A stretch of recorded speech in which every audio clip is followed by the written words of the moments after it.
أهلا ببرج الأسد. هناخد رسالة للشخص اللي في بالك يا أسد.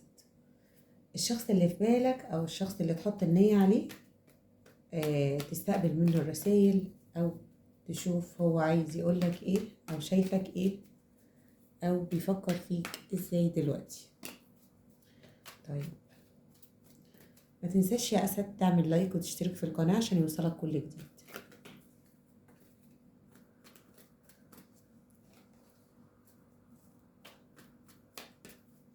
رسالة من الشخص اللي في بال برج الأسد أو في بال الأسد.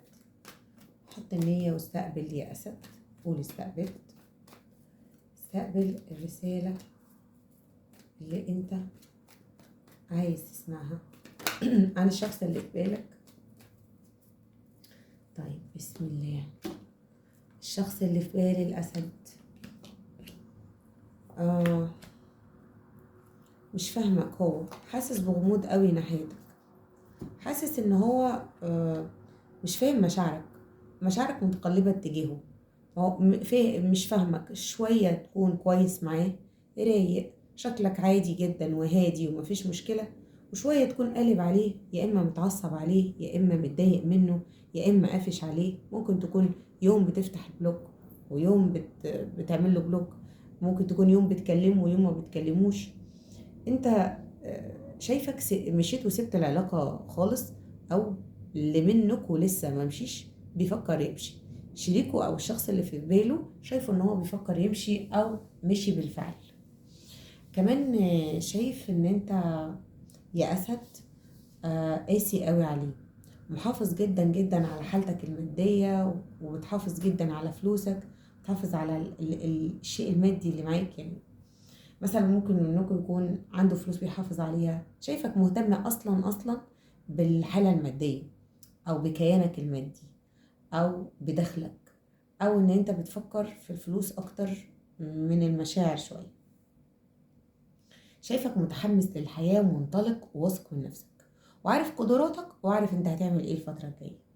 شايفك ان انت مهتم بشغلك او بعلاقاتك او بالناس اللي حواليك، عايز تبقى ظاهر، عايز تكون باين وسط الناس، عايز يكون عندك اطلالة مختلفة، عايز يكون عندك بريق مختلف، عايز تكون متألق. يعني شايفك متألق، هو شايفك كده، شايف في ايدك حاجة حلوة قوي قوي انت وصلت لها، وشايف ان انت مبسوط بحالك دلوقتي وراضي عن نفسك برضه وحاسس بسعادة. لكنه شايف ان من وراك، او شايفك منزعج، او شايفك متضايق من حاجة هتوجع دماغك او وجع دماغك، او شايل هم حاجة رغم ان انت مبسوط لكنك شايل هم حاجة تانية. او شايف كمان حيرة ان انت بتختار ما بين حاجتين، ممكن تكون بتختار ما بين علاقته هو وعلاقة حد تاني، ممكن تكون بتختار ما بين شغل وشغل. هو شايفك محتار، مبسوط مرتاح واثق من نفسك ومن حالك ومتحمس، لكنك انت محتار، شايفك في حيرة. طيب طيب اوكي، بيفكر فيك ازاي دلوقتي يا اسد؟ الشخص اللي في بالك بيفكر فيك ازاي دلوقتي يا اسد؟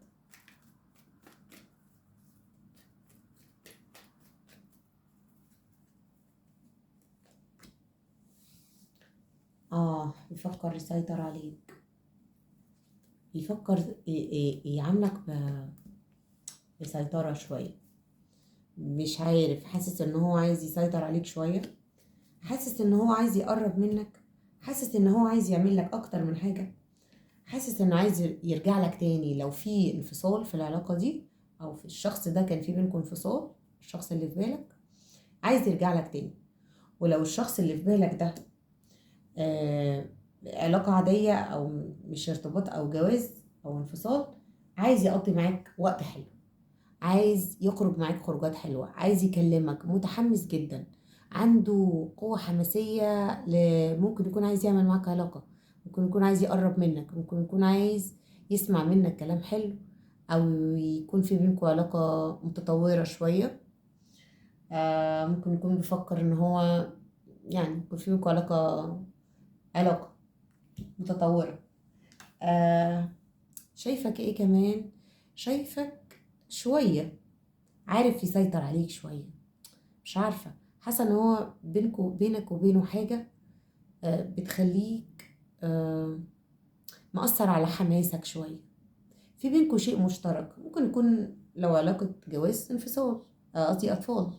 ممكن يكون لو في أطفال ولا حاجة في سيطرة، لو في حب كبير بقى، لو في علاقة أيا كان من نوعها. يعني هو عايز يسيطر شوية عليك، عايز يحجمك، عايز عارف اللي هو عايز يجيبك ليه بأي طريقة، حتى لو بالسيطرة، حتى لو بالقوة، حتى لو هيهددك. هو عايز يجيبك ليه برضه. هو عايزك تاني يا أسد. واضح ان هو شخص بيحبك، وانا شايفة ان هو ممكن يكون برج الأسد زيك، او برج في عندي برج مائي، ممكن يكون برج مائي. عندي برج ناري، ممكن يكون برج ناري او مائي، حاسة كده. طيب، عايز يقولك ايه يا أسد؟ يا ترى الشخص اللي في بالك عايز يقولك ايه يا أسد؟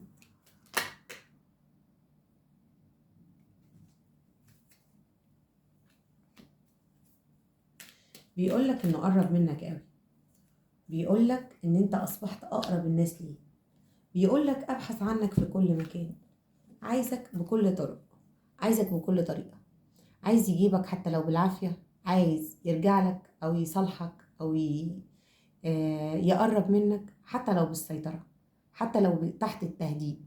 عارف اللي هو انا بحبك ومش هقدر على بعدك وهجيبك حتى لو ههددك. بحبك ومش هقدر اعيش من غيرك يا اسد. بيقولك اصبحت اقرب ليا من اي شخص تاني، هو ما بيدورش في الدنيا غير عليك يا اسد، بيبحث عنك في كل مكان، يعني مش قادر يستغنى عنك يا اسد. وشكلك انت يعني مسيطر عليه، او انت بتثير غيرته. ممكن تكون بتثير غيرته، ممكن تكون متألق، شايفك متألق جدا. ممكن يكون ان هو بيراقبك، حاسه انه شخص بيراقبك، حد متسلط عليك، حد مش هيسيبك تفلت من ايده يا اسد. يعني هو مش هيسيبك، هو هيموت عليك.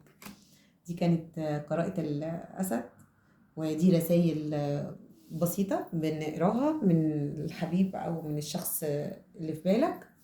ويا رب تكون الرسائل عجبتك أو تكون استفدت منها. شكرا ليك، وما تنساش تعمل لايك وتشترك في القناة عشان يوصلك كل جديد.